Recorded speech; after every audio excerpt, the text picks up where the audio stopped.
Olá, tudo bem com você? Que bom estarmos juntos para darmos sequência ao nosso estudo do livro A Gênese.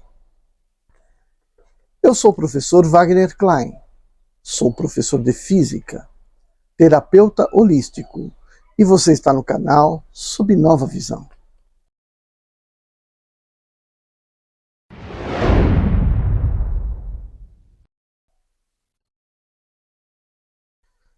Bom, nós estamos então começando o ano de 2026. Você deve estar reparando que eu estou com a mesma camisa que eu fiz o último vídeo.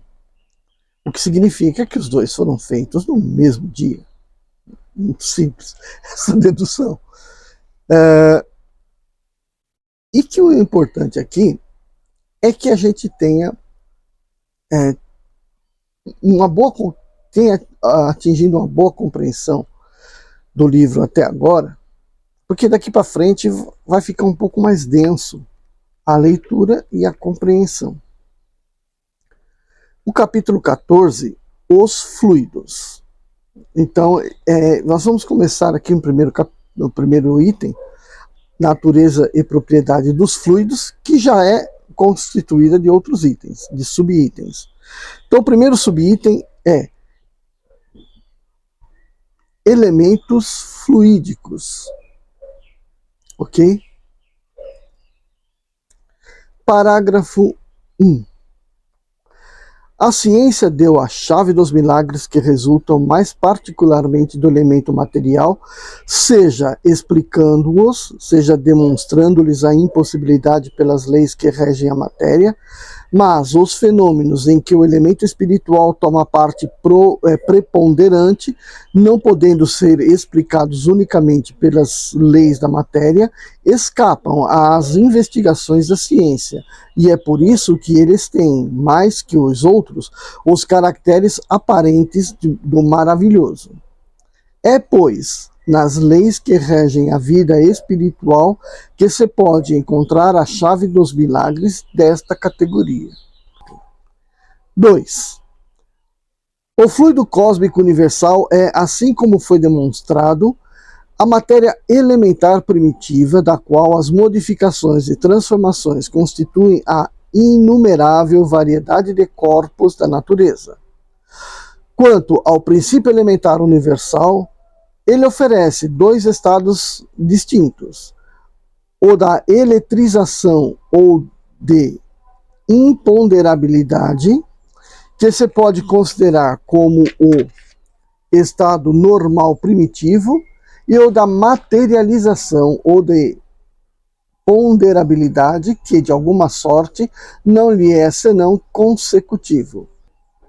O ponto intermediário é o da transformação do fluido em matéria tangível, mas ainda aí não há transição brusca, porque se podem considerar nossos fluidos imponderáveis como um termo médio entre os dois estados.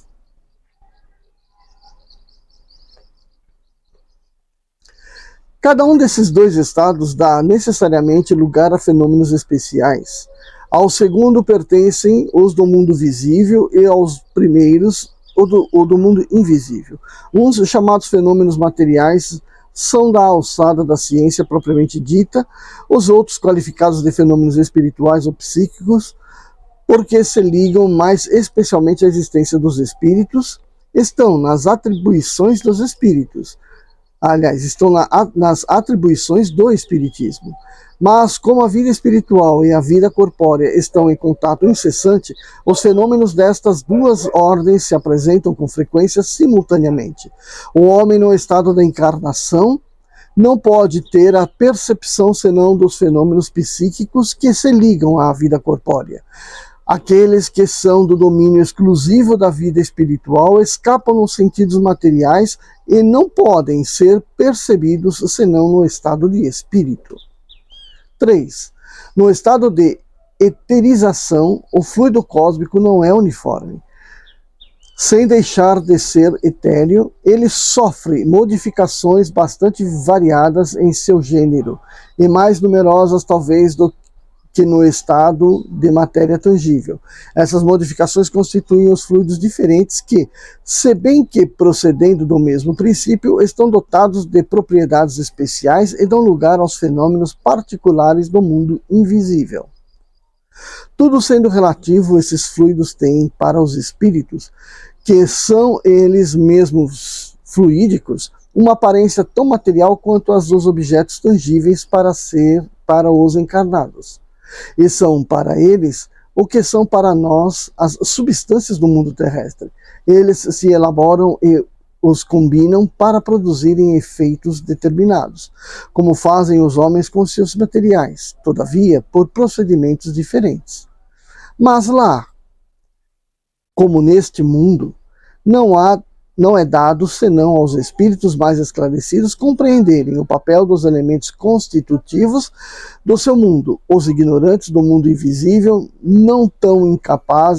são tão incapazes de explicar os fenômenos de que são testemunhas, para os quais, com frequência, concorrem maquinalmente, quanto os ignorantes da Terra o são para explicarem os efeitos da luz ou da eletricidade, de dizerem como veem e como ouvem. Bom, então aqui a gente está vendo que está sendo colocado, né, que a princípio, né, o que falar dos fluidos? Então os fluidos que são da composição material é aquilo que é objeto direto da ciência e que pode ser facilmente mensurável e, portanto, explicados. Mas os que são de cunho inteligente, que estão, de certa forma, eles associam muito a eletricidade, ao magnetismo,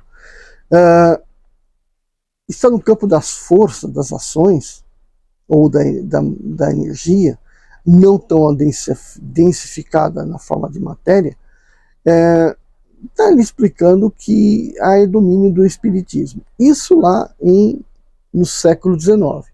Hoje muita coisa já se tem conhecimento, muitas coisas desse campo eletromagnético é mensurável, e a ciência já avançou no sentido do conhecimento da psique, né?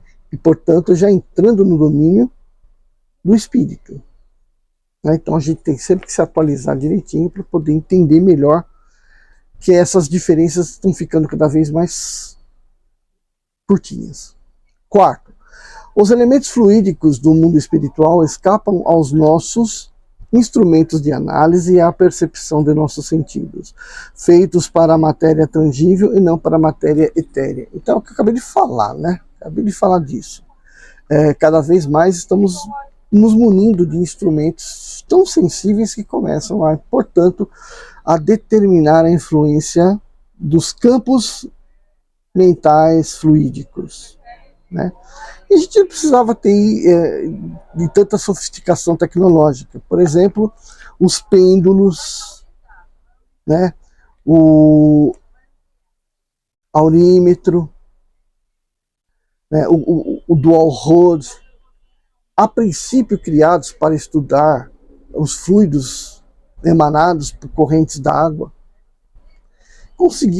conseguem muito bem serem sensíveis aos campos eletromagnéticos emitidos pelos corpos vivos também, com grande precisão. Né?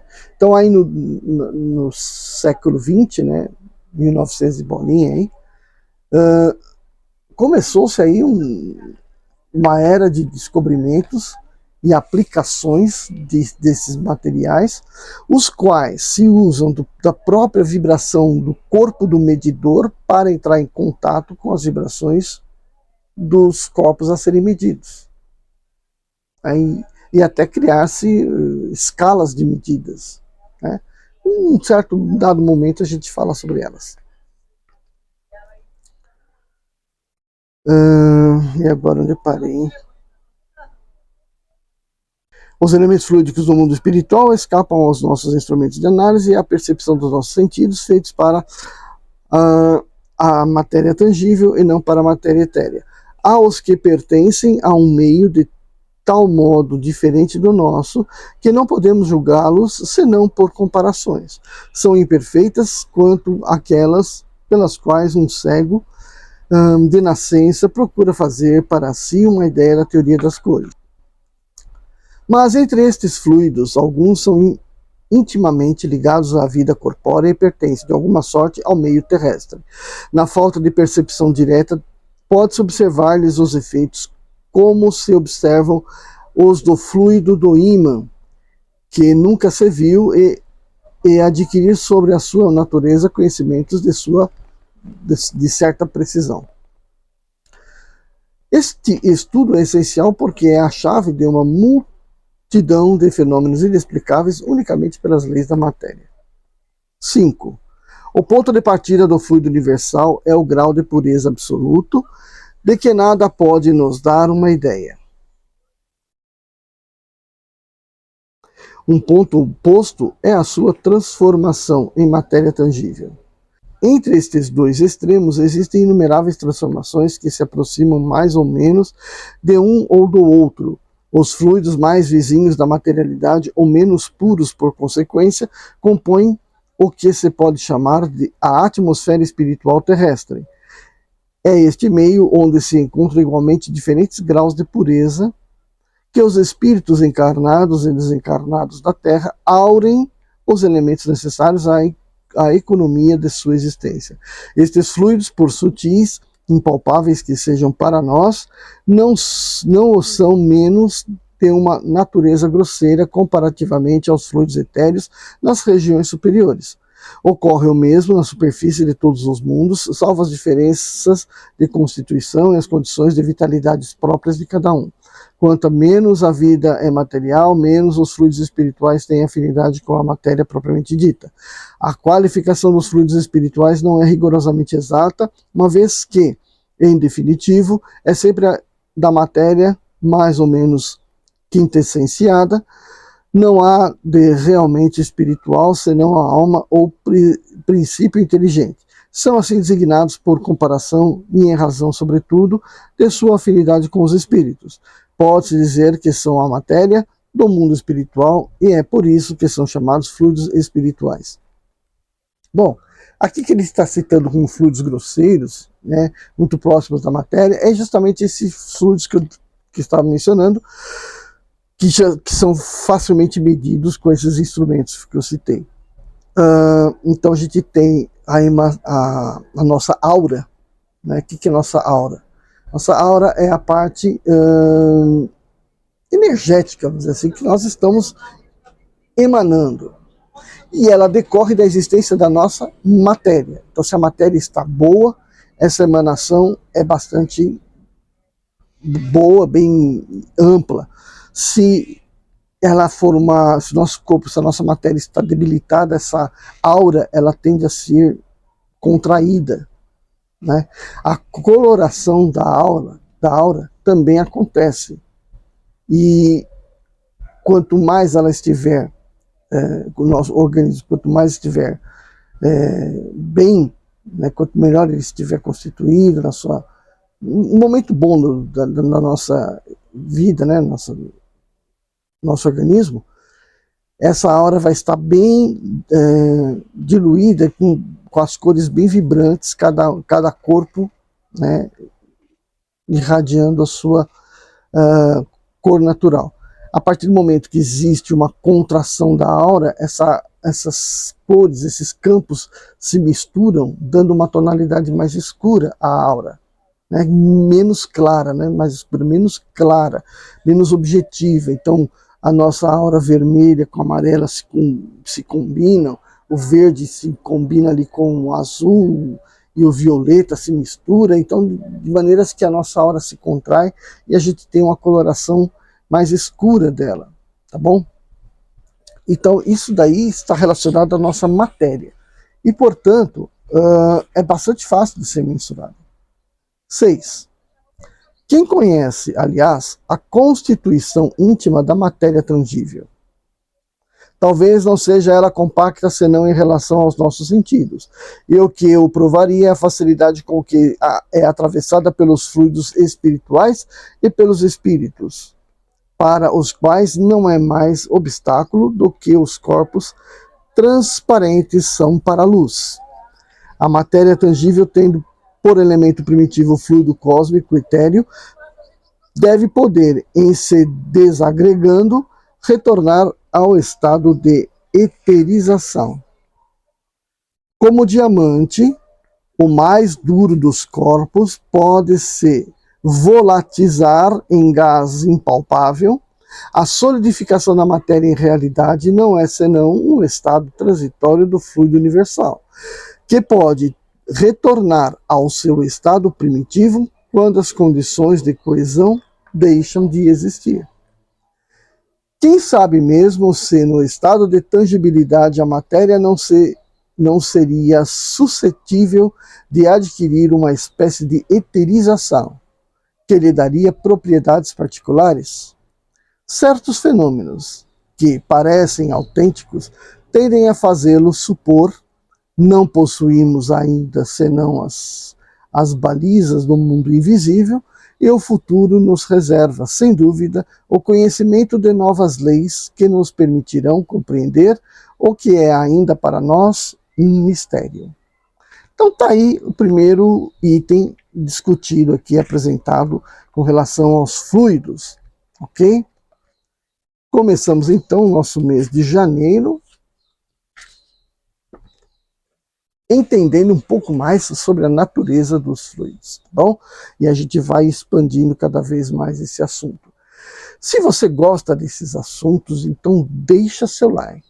Se você não gostou muito desse vídeo, deixa seu like também. Se você não está inscrito no meu canal, se inscreva, muita coisa nova vai aparecendo por aí. Faça um comentário, divulgue na sua rede social. Ajuda a gente a levar esse assunto a pessoas como eu, como você, que gostam de aprender e discutir sobre a espiritualidade.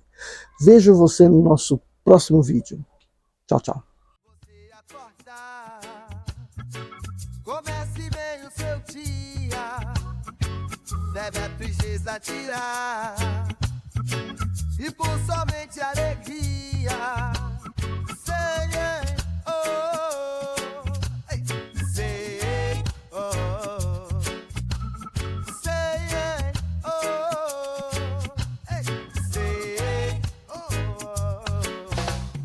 mágoa, tristeza.